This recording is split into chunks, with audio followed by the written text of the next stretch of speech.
জন্য চীন দেশে যাও এই কথা নাই, মানে এরা এই মৌলবীর গোষ্ঠী, এই ইহুদি নাসারার গোষ্ঠী, এরা কি করছে, চীনা লোকের কাছে যাও, যে মানে এখানে লেখা আছে চীনা লোকের কাছে যাও, মানে যিনি চীনে জানে তার কাছে যাইতে বলছে। এই সামান্য দৈন্তান্ন আকার কাটি দিয়ে ওরা চীন দেশ বানাই ফেলছে। দেখছেন ইসলামের কিভাবে অপব্যাখ্যা করছে। তাইলে হাদিসে কয় একরকম, ওরা বুঝে আরেক রকম।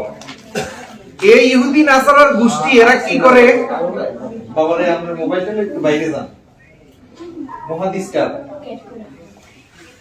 এই হাদিসটা এটা লিখছে, কিন্তু এরা বুঝে এটা। এবার উষা কবর ভাঙ্গা হাদিসের মধ্যে আছে, উষা কবর ভাঙ্গার কথা হাদিসে আছে। ভাই একটু রান না ভাই, আমি জান এখান থেকে উষা কবর ভাঙ্গার এই হাদিসটা একটু ভালো করে কথাটা ধরেন। উষা কবর ভাঙ্গার কথাটা কিন্তু হাদিসে স্পষ্ট আছে। এরাও বয়ান করছে, কইছে না আমাদের সুন্নি আলেমের মধ্যে অনেক আলেম, আমি দিয়ে জায়গাটা দখল করেন না বসে। এখন আমি দেখলাম যে এই হাদিসটা পরে গবেষণা করলাম, আমাদের কিছু সুন্নি আলেমও এরা ইহুদি নাসারার উষা কবর ভাঙতে গেছে, এরা ওয়াজটা করছে না। পরে এই হাদিসটা আমি ভালো করে ঢুকলাম, মূলত উচ্ছৃঙ্খল নারীরা, চরিত্রহীন নারীরা এই বুকটাকে উঁচা করে ব্রা দিয়ে বাইন্দা এইভাবে খাড়া করায়,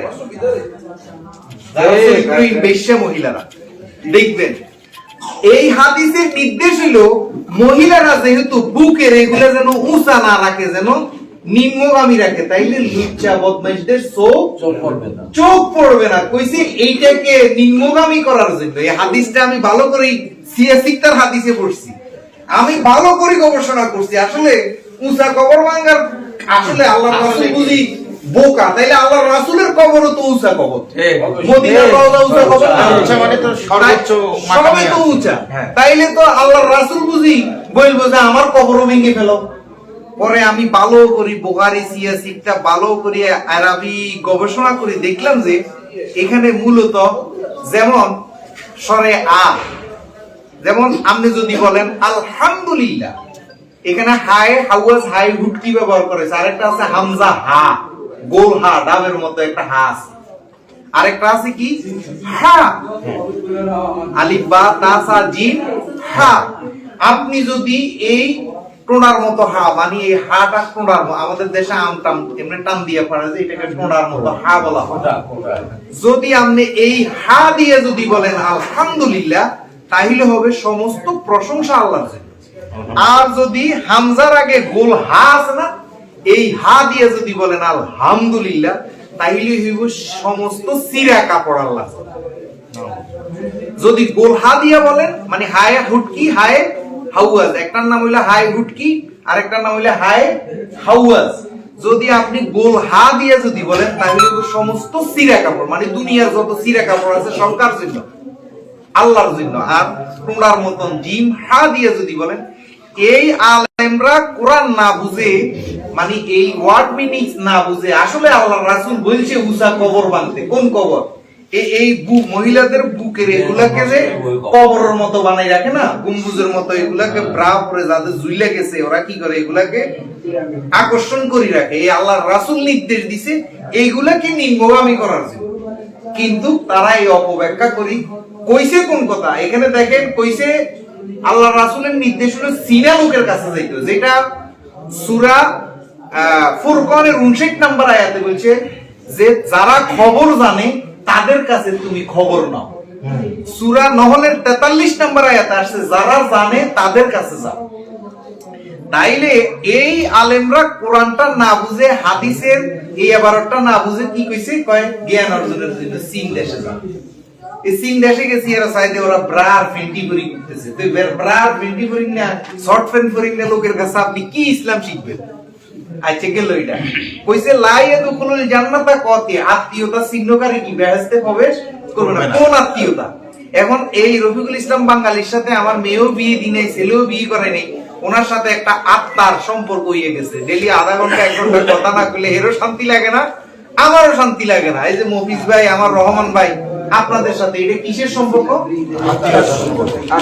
এই মোহাম্মদপুর হায়দারি শাহ, আমার কাসেম শাহ, হিয়াজুড়ি, গাউসুল আজম, মাইজভান্ডারি, এদের সাথে আমাদের কিসের সম্পর্ক? আত্মার সম্পর্ক। তাইলে এই আত্মার সম্পর্কটাকে এই মোল্লার গোষ্ঠী হত্যা করার জন্যই এই রক্তীয় সম্পর্কটা আত্মীয় বানাইছে। যেমন আমরা ছেলে বিয়ে করেছি, আমার আত্মীয় হয়েছে, আসলে এটা আত্মীয় না, এটা কি আত্মার সম্পর্ক, রক্তীয় সম্পর্ক। তাই এইভাবে এই কোরআনটাকে এরা অপব্যাখ্যা করছে।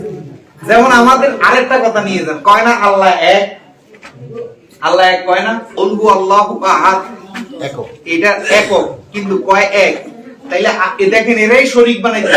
এই একের বাংলে কিন্তু 100 আনা হয়, একের বাংলে 16 আনা হয়, একের বাংলে অন্তত পক্ষে 8 আনা 1 টাকা হয়। তাইলে এবারে আল্লাহর শরীক, আল্লাহর এবারে এক যদি হয়, আল্লাহ যদি এক হয়, তাইলে একের বাংলে কত? 2টা হয় না, অর্ধ হয় না? তাহলে আল্লাহরে কি ভাঙা যাইব না? তাইলে হেরাই শিরক করতেছে আল্লাহু আকবার কইয়া, আল্লাহ এক কইয়া। আল্লাহ যদি এক হয় আর যদি একক হয়, এখানে কোনো ভাঙা ভাঙি নাই। তাই এরা কোরআন বুঝে না, না বুঝেই এই মানুষকে বুঝাইয়া এই যে আজকে বাউল গানে হামলা করতেছে, মাজারে হামলা করতেছে উঁচা কবরের নামে। আসলে মূলত উঁচা কবর মহিলাদের এই স্তনগুলা যেন নিম্নগামী থাকলে, এগুলা যদি খাড়া না থাকে, তাহলে লুচ্চাদের চোখ নজর এদিকে যাবে না, মানুষ আর কুনজরে তাকাবে না। আল্লাহর রাসূলে হাদিসে মূলত নির্দেশ করছে এটা। আর এটা এখান থেকে গিয়ে ওখানে যাইয়া কবর ভাঙতেছে। যাই হোক, আমাদের সবাইকে বুঝার তৌফিক দান করুক আমাদের হযরত, আমাদের শাহেখ, বাংলাদেশ দরগা মাজার প্রতিরক্ষা সংস্থার সম্মানিত সভাপতির উদ্যোগে আমরা যে সারা বাংলাদেশ ভাবে 66 জেলায় কমিটি করতেছি, ইনশাআল্লাহ এর প্রতিরোধ ইনশাআল্লাহ আমরা গড়ে তুলবো ইনশাআল্লাহ। যদি আমাদের সৎ সাহস আছে, কেন আমরা বীর, আমরা কোরআনের বাইরে নাই, আমরা হাদিসের বাইরে নাই। আমি অনেক জায়গায় বলছি, অনেক ভিডিও বলছি, আমাদেরকে বুঝাই দাও। আজকে রহমান ভাই বলছে যে কোনো জায়গায় ওপেন আমরা বসতে রাজি আছি। আমরা কেন ভুল করতে থাকতাম? কি রে ভাই, তোরা তো যেহেতু ইসলামের জন্য রাইতে 3টা বাজে এসে কালুসার মাজার হামলা করছো, তাহলে বোঝা গেল তোদেরও তো ইসলামের প্রতি টান আছে। তাইলে আমরা কেন ভুল করতে থাকতাম? আয় আমরা বসি, আমাদের ভুলটা ধরাই দেই। আমরা কেন জাহান্নামে যাইতাম? না বইসা রাইতে আমার বাড়িতে হামলা করছে ভোরে 4টা বাজে। কি রে বেটা, 4টা বাজে কেন আসো? দিনে দুপুরে আয়। আমরা বারবার, আমি প্রথম 9 সেপ্টেম্বরে বলছি আমাদেরকে বুঝিয়ে দাও, বুঝিয়ে দিলে আমরাই মাজার ভেঙে ফেলবো। কেন শিরক বেদাত থাকবে? রাইতের কাজগুলো ডাকাই আমরা দিনে করে ফেলবো। আমাদেরকে বুঝিয়ে দাও, সেটা না করে রাতের অন্ধকারে চোর ডাকাতি, এগুলা ঠিক না। বাইরে একটু সুযোগ পাইছো তোমরা আইন শৃঙ্খলার অবনতির কারণে, সরকার ক্ষমতাত নাই, এখন আমরা লাওয়ারিশ হয়ে গেছি, আমাদের কোনো অভিভাবক নাই। লাওয়ারিশ হওয়াতে তোমরা এখন সুযোগ পাইছো। এই দুর্বলতার সুযোগ পাইয়া যারা আঘাত করতেছো, এগুলো সুন্দর মনের পরিচয় দিতেছো না।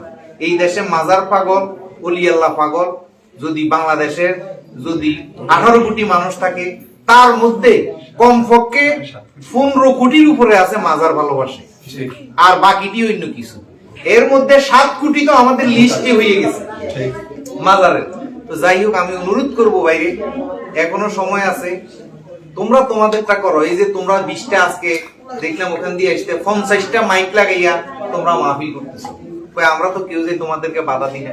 তোমরা আদর্শ দিয়ে, চরিত্র দিয়ে তোমরা তোমাদের দলে নিয়ে যাও, আমাদের কোনো আপত্তি নেই। এইভাবে বলৎকারী করে, মসজিদ ভেঙে, মাজারে আগুন দিয়ে, মানুষ মেরে, আমাদের আছে শায়েখ একটা কথা বলছে, আল্লাহ যেহেতু কোরআনে বলছে গানের সাহারকের অতি নিকটে আল্লাহ, তাহলে একজন মানুষকে আঘাত করা মানিয়ে তো আল্লাহকে আঘাত করা। একজন মানুষকে আঘাত করা মানিয়ে তো আল্লাহর সৃষ্টি, আল্লাহ মহান রব্বুল আলামিনকে স্বয়ং মাইক দেওয়া, যুদ্ধ ঘোষণা করা। যুদ্ধ ঘোষণা করা। তো আসলে আমি আজকের এই অনুষ্ঠান বিভিন্ন মিডিয়া যারা আসছেন, অনুরোধ করব, আগে ওহাবিদেরকে বয়কট না, আগে আমাদের এই ধর্ম ব্যবসায়ী, আমাদের মাজার ব্যবসায়ীদেরকে আমরা বয়কট করতে হবে। এই ধর্ম ব্যবসায়ী, মাজার ব্যবসায়ীদেরকে বয়কট না করা পর্যন্ত আমরা একটা কথা দেখতে পাইতেছি না। আমরা শহীদ মিনারে যখন সব একাত্ম হয়ে গেল, আমাদের ধর্ম ব্যবসায়ী কিছু আওলাদে পাক, যেমন আমার ডাকে, আপনার ডাকে, আমি ওই দিন শহীদ মিনারে না হলে 200-300 মানুষ আসছে আমাদের আঙ্গিকের, পরে শেষ মুহূর্তে আর আসে না। কি কেন আসে না? পরে খোঁজ নিলাম ওরা নাকি একটা ঐক্য করবে, পরে যাই এই দেশে হামলা করবে বা এই দেশে আন্দোলন করবে, এখন তারা ঐক্যের জন্য আছে, এখন আরাম করে নিষেধ করছে কেউ আসতো না। আসলে সব ভুয়া। ঐক্যের নাম দিয়ে দেখতেছে যে শহীদ মিনার থেকে আমরা একটা সাঙ্গা আন্দোলন তৈরি করে ফেলতেছি। আবার এই গত কয়েকদিন আগে আরেক ঘটনা ঘটছে, দেওয়ানবাগী হুজুরের ছেলের দাওয়াতে সব পীরেরা এক হইছে। একজন বাটফার আওলাদ পীর, সে একজন সুবক্তাকে ফোন দিয়ে মিস গেট করাইয়া হেরে আবার ভুল বুঝাইয়া তার দলে নিয়ে গেছে। সেটাও আমাদের নিউজ আছে। তো এইসব প্রতারণা যতই করো ভাই, যত কিছুই হোক, কানলে আমার দিল কানবে রফিকুল ইসলাম বাঙালির জন্য। রফিকুল ইসলাম বাঙালির দিল